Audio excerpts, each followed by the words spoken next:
Hello everyone, कैसे हो आप सब। स्वागत है आपका आरएस क्लासेस में। आज हम इस क्लास में CU/CET 2020 के बारे में बात करेंगे और ये वीडियो उन सब के लिए बहुत इंपॉर्टेंट रहेगी जो 12th के बाद एडमिशन लेना चाहते हैं किसी भी अच्छी यूनिवर्सिटी में। तो CU/CET एक एंट्रेंस एग्ज़ाम है जो सेंट्रल यूनिवर्सिटीज़ में एडमिशन लेने के लिए कंडक्ट करवाया जाता है। हमारे पूरे इंडिया में बहुत सारी सेंट्रल यूनिवर्सिटीज़ हैं और आप किसी के लिए भी अप्लाई कर सकते हैं। अगर आप UG करना चाहते हैं या फिर इंटीग्रेटेड कोई कोर्स लेना चाहते हैं तो आप ये फॉर्म फिल कर सकते हैं। और एक गुड न्यूज़ ये है कि इस फॉर्म की डेट एक्सटेंड हो चुकी है 6 जून तक। तो अगर आपने अभी तक इस फॉर्म को नहीं अप्लाई किया है तो आप इस फॉर्म को अप्लाई कर लीजिए और इस एग्ज़ाम की तैयारी करना स्टार्ट कर लेना, क्योंकि अगर आपकी सेंट्रल यूनिवर्सिटी में एडमिशन हो जाती है तो ये बहुत अच्छा रहेगा आपके फ्यूचर के लिए। तो आज के हम इस वीडियो में देखेंगे कि सिलेबस क्या रहेगा और प्रीवियस ईयर पेपर क्या था UG वालों के लिए। ठीक है, तो सिलेबस जो है वो सेम रहता है और पेपर भी ऑलमोस्ट सेम ही आता है। अगर आप किसी भी इंटीग्रेटेड कोर्स में एडमिशन लेना चाहते हैं, चाहे फिजिक्स में करना चाहते हैं, केमिस्ट्री में, एनवायरमेंटल साइंस में, किसी में भी अगर आप इंटीग्रेटेड कोर्स भी लेना चाहते हैं तो उसका भी सिलेबस सेम रहता है और पेपर भी सेम ही आता है। ठीक है, तो स्टार्ट करते हैं। सबसे पहले सिलेबस देख लेते हैं इसका और उसके बाद हम इसी का प्रीवियस ईयर पेपर भी देख लेंगे। ठीक है, तो जो हमारा इसका पेपर है तो ये पैटर्न सेम रहता है, PG और UG दोनों के लिए सेम रहता है। फर्स्ट जो पार्ट होता है उसमें 25 क्वेश्चन आते हैं और जो B होता है वो सब्जेक्टिव होता है, तुम्हारे अपने सब्जेक्ट से ही आता है। तो ये जो फर्स्ट है इसमें क्या है, 25 क्वेश्चन जर्नल के आएंगे, जैसे कि इंग्लिश के आ जाएंगे, मैथ्स, रीजनिंग, ये जर्नल के आ जाते हैं 25 क्वेश्चन। और पार्ट B में क्या होता है, फिज़िक्स, केमिस्ट्री और उसके बाद मैथ्स या फिर बायोलॉजी, इस तरीके से आता है। ये है उनके लिए जो MSc में एडमिशन BSc में किसी पर्टिकुलर सब्जेक्ट में अगर इन्वायरमेंट साइंस पे लेते हैं या फिर BSc के लिए, ये उनके लिए है। जिनको BCom या BA में, BTech में, इन सब में एडमिशन लेनी होगी उनका थोड़ा पार्ट B में डिफरेंस रहेगा। जो आपके 12th के सब्जेक्ट्स होंगे उसी के रिगार्डिंग आपके पेपर B में भी क्वेश्चन आते हैं।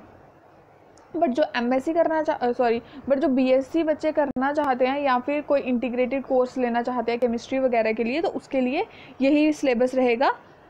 तो ये इसका पेपर था। अब इन्होंने आगे डिटेल में इसके सिलेबस के बारे में भी बताया। ये देखो, फिज़िक्स के ये सारे टॉपिक्स रहेंगे जो आपने 11th-12th में पढ़े होंगे, वही टॉपिक्स आते हैं, सारे वही टॉपिक्स हैं। ठीक है, देन उसके बाद केमिस्ट्री के ये सारे टॉपिक्स हैं।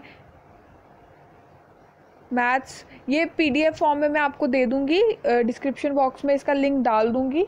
तो अगर आप लोगों को इसको डाउनलोड करना होगा, आप इसको डाउनलोड करना, पूरा सिलेबस अच्छे से देखना और फिर उसके बाद तैयारी अपनी स्टार्ट कर देना।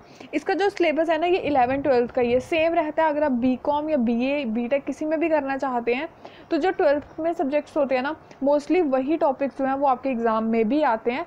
तो अगर आपको उनका भी सिलेबस चाहिए होगा तो मुझे कमेंट बॉक्स में बता देना, तो मैं प्रोवाइड करवा दूंगी BCom BA उनके लिए भी। ठीक है, तो ये सिलेबस था हमारा BSc के लिए या फिर अगर आपको इंटीग्रेटेड कोर्स करना है तो उसके लिए। ठीक है, तो अब हम बात कर लेते हैं इसके प्रीवियस ईयर पेपर की। ठीक है, तो ये इसका प्रीवियस ईयर पेपर है। मैंने आपको अपनी जो पुरानी वीडियो एक बनाई थी PG इन्वायरमेंटल साइंस में, वहाँ पर मैंने आपको बताया था कि जो प्रीवियस ईयर पेपर है वो सेम रहता है, जो ये अपने साइट पे डालते हैं एज अ सैम्पल पेपर वही होता है जो लास्ट ईयर का इनका पेपर आया होता है। तो वहाँ पर मैंने आपको previous year paper, sample paper दोनों को बताया था कि ये दोनों सेम ही है। तो यहाँ पर भी ये वही पेपर है जो 2019 में आया था, उसी को ये लोग एज अ सैम्पल पेपर इस साल के अपने वेबसाइट पर डाल देते हैं। ठीक है, तो ये आपका 2019 का ही पेपर है, इसको एक बार देख लो। पेपर ए में जैसे मैंने बोला कि पेपर ए में जर्नल से क्वेश्चंस आते हैं इंग्लिश वगैरह के रिलेटेड, तो ये इसके क्वेश्चंस आएंगे 25 तक। ये देखो, ये 25 क्वेश्चंस आएंगे पेपर A के। देन उसके बाद पेपर B आ जाता है। ये जैसे कि मैंने आपको ऊपर बताया था कि आपको कौन कौन से सब्जेक्ट्स हैं, सिलेबस में इन्होंने मेंशन किए थे, तो उसी के रिगार्डिंग यहाँ पर 75 क्वेश्चंस होंगे। ठीक है, तो आपको इन सभी क्वेश्चंस को करना पड़ेगा। नेगेटिव मार्किंग भी होती है इस एग्ज़ाम में, तो जो आपको श्योर हो उसी को मार्क करें, बाकी को रहने दें। तो इसको आप देख सकते हैं, ये सारा का सारा जो है, ये इसको मैं PDF की फॉर्म में लिंक डिस्क्रिप्शन बॉक्स में दे दूंगी, तो आप इस पेपर को भी डाउनलोड कर सकते हैं। उसके बाद इसको एक बार एनालाइज कर लेना और उसके बाद अपनी तैयारी अच्छे से स्टार्ट कर देना। ठीक है। अगर आपको कोई भी डाउट होगा तो मुझे कमेंट सेक्शन में बताना। अगर आपकी कोई भी क्यूरी होगी तो मुझे बताना। अगर आपको कुछ पूछना होगा या फिर आपकी कोई रिक्वेस्ट होगी किसी भी वीडियो के रिलेटेड तो आप मेरे को कमेंट बॉक्स में मैसेज करके बता देना, मैं ज़रूर उसको देखूँगी और अगर आपको कोई और टॉपिक पे वीडियो चाहिए तो मैं बना दूँगी। आज के लिए इतना ही। Thank you.